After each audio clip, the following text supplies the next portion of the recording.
This is the story of how I got the everlasting shit slapped out of the back of my head in high school. Now, I started high school around the era right before everything was canceled or deemed not appropriate, you know? Just put into retrospect, just a year before, I was still running pacemaker tests and doing jump rope for life. So, we was out there running and shit. Alright, so back to the point. It's freshman year, and I went to a public school, If you watched High School Musical in middle school and you was thinking high school is just gonna be like that, yeah, this wasn't that. This was the complete opposite. But anyway, we had this thing called Spirit Week, the mascots, yeah, the people that wore that heavy ass sweat box. Yeah, they still had that my freshman year. But after that, we didn't really have that. But anyways, we had mascots. We had color codes for each class, meaning the freshmen wore this, the juniors wore that, and so on and so forth. It was a week straight carnival activities in school. Wasn't no teachers teaching. It was just, just fun. Just getting to know everybody, just chilling. You coming off summer, they wanted to ease you into the year. Unless you had AP, because, AP teachers gave zero fucks. Now you guys are probably thinking, well, that's nothing special, You had that too. But look, I went to public school, alright? My school was known for riots at one point in time, where we literally looked like a police department. Like, that's what my school was known for. Like, niggas would just wild out at 9:15 a.m. on a Tuesday just because they didn't like each other. I seen someone get hit with a 3-piece combo in the middle of Enos PB&J, the Uncrustable joint. And it was so early that I didn't process it until third period at like noon, bro. So my school was like, it was light, It was something that you had to see to know. But for Spirit Week, that was the safe week, There was no drama. There was no beef. There was no anger, animosity. None of that for Spirit Week. Because it was Spirit Week, So I took it seriously. Every day they would tell us what to wear. Tomorrow wear red. I pop up in red. Tomorrow wear black. I pull up in black. And then they would be like, yo, just wear pink. I wouldn't wear no pink. Luckily for me, I just wore a jersey that day. See, so if you played football for the school during Spirit Week, you got to wear your jersey that Friday. Usually during Spirit Week, the last day of the week, we had a rival football game. Me being one of the only two freshmen that got to play on varsity, I got to wear one of the nice, clean, presentable jerseys, so I can rock it and it look presentable. I didn't have to wear those hand-me-downs from year ago, And I made it through the week, because freshman kill day was coming up, and it's already bad enough that you're an underclassman. Like, people really held that against you. Like, they hated you just for making it through middle school and becoming a freshman, so much that they dedicated a whole day to just making you suffer. I don't get that, but it is what it is. So I survived Monday through Thursday.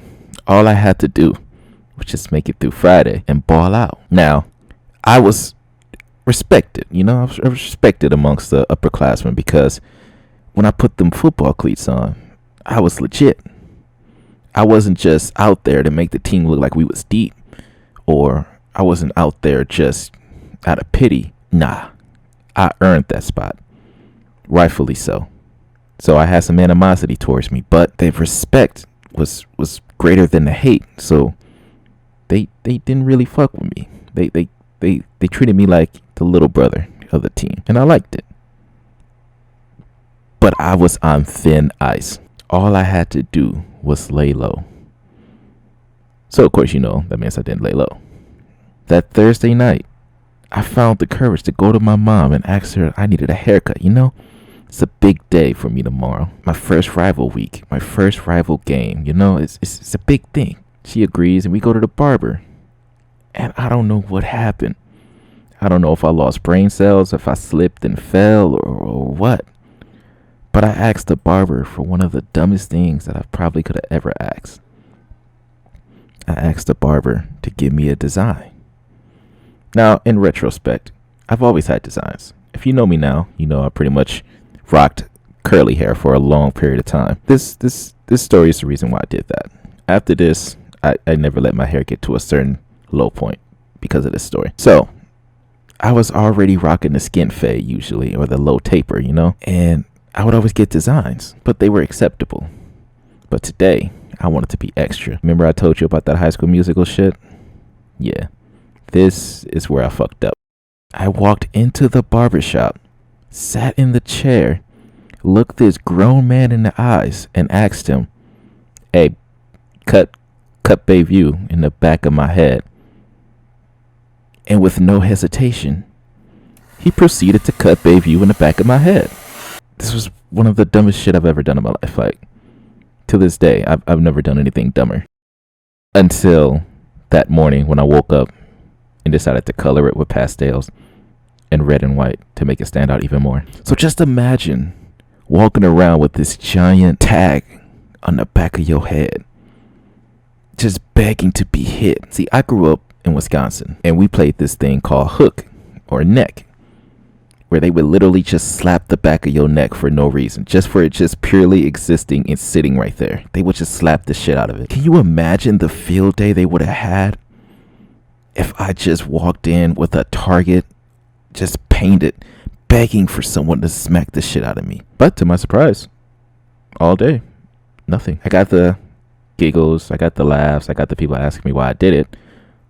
But it wasn't that bad. It could have been a million times worse. So in my head, I'm thinking, wow, I'm untouchable. I'm a freshman on varsity. They fuck with me. They vibe with me. I'm a god amongst men.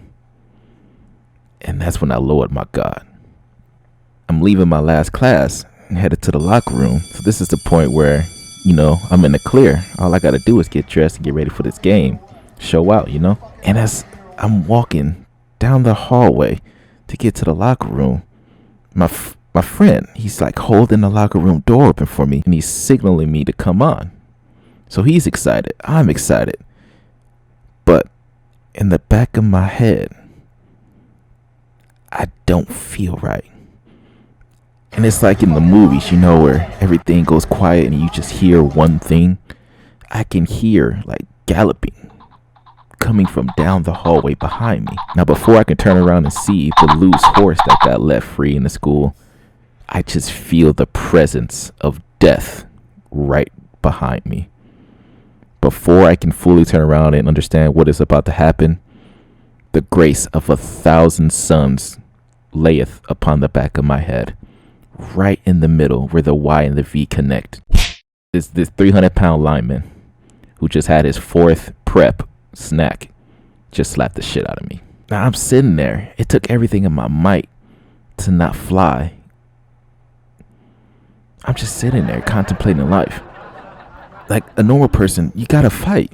You just got to fight. I'm thinking like, damn, this is about to be my first high school fight. Like, this is it on Spirit Week. Like, this is it. But in retrospect, this man just slapped me so hard, I forgot everything that just happened in civics class. Do I really want to fight someone that has the power to hit the delete button that easy? No, I wanted no smoke. You know what I did? I looked up, I looked at him, and I kept walking. I am like Kid Link compared to this nigga, and he's Donkey Kong on crack. It's like Donkey Kong ate one of those mushrooms from Mario and got bigger. I wanted no smoke. So, moral of the story, if you ever go to a barber and he just cuts some bullshit in your head, don't go back to that barber. He don't care about you. Cause why would he do that? He's a professional. I'm a kid, He should have saved me.